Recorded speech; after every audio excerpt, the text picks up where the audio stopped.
Getting your first 100 sales on Etsy is tough, but not impossible. I'm sure you've been researching, watching videos, and putting a lot of time, effort, energy, and money into your shop and wondering why nothing has really happened yet. I know that feeling all too well because I've been there. But here's the thing, it isn't luck. It's strategy. And that strategy is what led to me getting a sale in my shop 24 hours after I had relaunched it, despite my shop being on vacation mode for over half a year. Within a month and a half of me being back, I had hit 100 sales, and by my second month, I was at nearly 250. Today, I'm now in the top 1% of sellers on the platform, and I did that in just about a year. So if you apply everything that I'm about to show you in today's video, you can definitely get there too. And it doesn't matter if you're new or you tried it before and nothing really clicked, because at the end of the day, if you change your strategy, you change your results. I've also got a pretty unpopular opinion I'll be sharing a little bit later in the video that a lot of people don't want to hear, but it does make a big difference.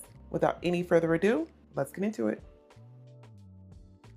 When you don't have any reviews, the trust has to come from how your shop looks. That means having a banner, a shop logo, a photo, and cohesive branding. Make sure that you are adding an announcement to your shop, your FAQs are filled out, and your shop policies are completed. Doing all of those will show Etsy and your potential customers that you're real, you're here, you're present, and that you take your shop seriously. Think of it this way. If you walk into a shop where there's no sign, the floors are half finished, and nobody is around, would you want to shop there? Probably not, but if you walk into a boutique that has a very clean, clear aesthetic and overall vibe, that makes you want to stick around, browse, shop, and purchase. Think of your shop the same way. Now, of course, your shop has to look good, but let's be real, none of that matters if you have no idea what to even sell. A quick way to get to the first 100 sales is to make sure that you're niching down, that you're not targeting generic, broad keywords. Let me show you exactly what I'm talking about. So I have mama typed in the Etsy search page, and we've all seen the mama designs. They're overdone, they're broad, and they're generic. Pulling up the keyword research tool from Everbean, we can see that the keyword phrase mama has 1.2 million competition. That is a surefire way to get lost in the crowd and to pretty much be invisible. However, if you niche it down to be more specific, you have a much higher chance of doing well in your shop and getting to that first 100 orders. I typed in dance mama and we only have 9,200 competition. And then I typed in bonus mama and we only have 4,800 competition. So just by adding one additional word takes a very generic, broad, oversaturated keyword down to appeal to a particular customer. They feel emotionally connected to it, and that encourages them to want to purchase from your shop. Now, once you pick your niche, the next step is learning what's already working on the platform. Hard truth, if you're only designing what you like and what you think looks good, you're probably going to miss the mark. Keep in mind that the items that are currently selling are selling for a reason, and it's your job to get inspiration from them, learn from them, and determine how you can put your own touch on it. We're going to begin by hopping over into Etsy, and I just typed in shirt PNG in the search bar, and I'm just going to come down page 1, and I'm looking for different trends. I'm looking at different font styles, different elements, different patterns, design, layout, compositions, just really getting a feel for what is currently working. And something I always teach is keep an eye on the popular now badges and the bestseller badges. Those are performing at a higher level compared to the competition. What I would do at that point is I have a notebook, a notepad, sticky note, however you want to do it, but physically write down or type what you're seeing. You go on Etsy for 20 or 30 minutes each day, you'll begin to get really good at learning the different elements, and you'll begin to see repeat occurrences that will trigger you to know what to add to your next design. But it's a great way to really learn the market, learn your niche, and learn your product type, and really understand what is working, because I fell into that trap early on too. I only made what I liked and it was not good. It was a hot mess. So really take yourself out of it and give the customers what they want with your own touch on it. Which brings me to something that can make or break your shop. But before we move on, to help you get to those 100 sales even faster, I created a free listing optimization checklist for you. That way you can ensure when you're adding items to your shop that they're not only set up to convert, but you're also implementing the best practices recommended by Etsy. If you want to grab your free copy, go ahead and leave the word checklist below in the comment section, and I'll make sure I get that over to you. Okay, unpopular opinion time. Do not undercut on your pricing. I know it can feel tempting to want to set your pricing a lot lower than your competitors, but you're really helping nobody when doing that. It can backfire with the customers because they're wondering why you're so much cheaper than your competitors, and it may make that customer think there's something wrong with your shop, your item, your product. Another thing is that you're really killing the market. If everybody is racing to the bottom, none of us will have a profitable shop. Instead, you want to focus on value. So for example, if you have a competitor selling a 25-page Canva template for $8, don't offer a similar product for only $5. Instead, offer a 30-page Canva template for $8. That way you're positioning your product to have more value, but not be cheap. And this is something I preach all the time inside of my online community, the Done For You Niche Club. Shoppers don't want the cheapest option. They want the one that feels like it gives the best value for their money. I want you to price your items with confidence and know that people will buy them. But even if your pricing is perfect, people may not trust it if your mock-ups are not on point. Even the most beautiful design will have a harder chance of converting if you don't have a great mock-up with it. The key here is to, again, study what is doing well with your competitors and your product type. Really learn what mock-ups they're using and then go find them.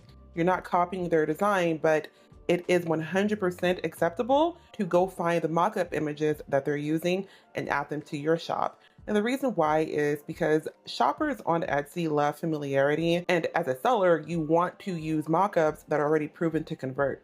When I've done shop audits, I see a lot of people using random one-off mockup images and they're not getting the conversions they'd hope for. The key here is to really nail down that familiarity so your shopper can feel confident purchasing from your shop, and you as a seller, you're working smarter, not harder. It's a win-win for everybody. All right, so now you've got a great product and a great mock-up. The next step is really important.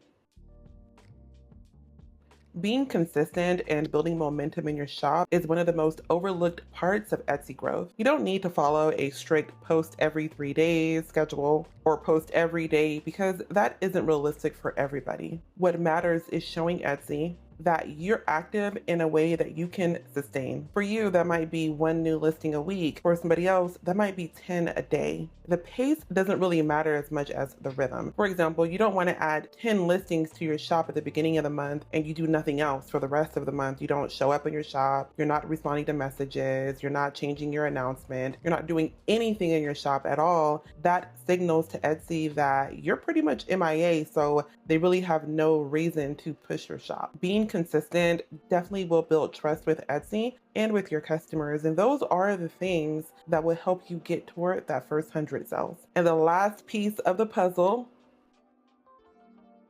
is making sure that you're not only relying on Etsy traffic. It really is no secret that Etsy does favor more active shops, and you can be active in your shop in multiple ways. It doesn't only have to mean adding a new listing to your shop. It can also mean bringing in your own traffic. There are 2 easy ways that I recommend bringing in your own traffic. The first way, we will hop over to my test shop, and I am going to show you how to quickly add an item to Pinterest. Now, before we do this, you will need to create a free Pinterest business account. But then once you do that and you have your board set up, this step here is so easy, and I do this on every new listing. Coming over into my test shop, we are on the listing page, and I'm going to click the gear icon here, and then we'll click share. And then here you would click the red Pinterest button in the middle to save it, and then you'll pick which board you want to save it to. It's a free, easy, quick way to get more traffic to your shop. The other method that I highly recommend is creating an email list. There are so many different email providers out there. Test them out, see which one you prefer to go with. I use Freebie. I love their email feature. So I will have a link below for you in the description if you want to try out Freebie's email and or their research tool. And a quick hack about getting more people to sign up is a lot of sellers will only have a link to their email after somebody has purchased something from their shop. But I don't want to have to wait for somebody to buy anything from my shop. So in my listings, I have a QR code that the customer can scan. It'll take them right to my Everbee landing page and let them sign up for email right then and there. I also give them a few free designs too in exchange for providing their email address for me. So you don't have to wait for people to buy something from your shop in order to begin collecting emails. So now you know how to set up your shop to work toward getting those first 100 sales. I know it can feel like a lot, but remember that each big shop you look up to, they also began at zero. And remember that if you're brand new or you're struggling, you are not behind. The fact that you're still here and you're learning already puts you way ahead of other sellers on the platform. If you remain consistent, you keep learning, and you keep showing up, you have a really good chance of getting those 100 sales in your shop. But now I want to hear from you. Did I miss anything? Is there anything that you do you think would help other people? Let me know in the comment section below. And don't forget that if you wanted to grab your free copy of my listing optimization checklist, go ahead and leave the word checklist below in the comment section so I can get that over to you. And if you're tired of guessing and shooting in the dark and you're looking for more support, check out the first link below to join my Done For You niche club. Each week I provide the members of the group with low competition, unsaturated digital product niches that they can begin adding in their shop today. They also get the AI image prompts, and there are other resources over in the group to help get you started. The video on your screen right here is all about 5 unsaturated digital products that you can begin selling in your shop today. Thank you so much for watching, and I'll catch you next time. Bye.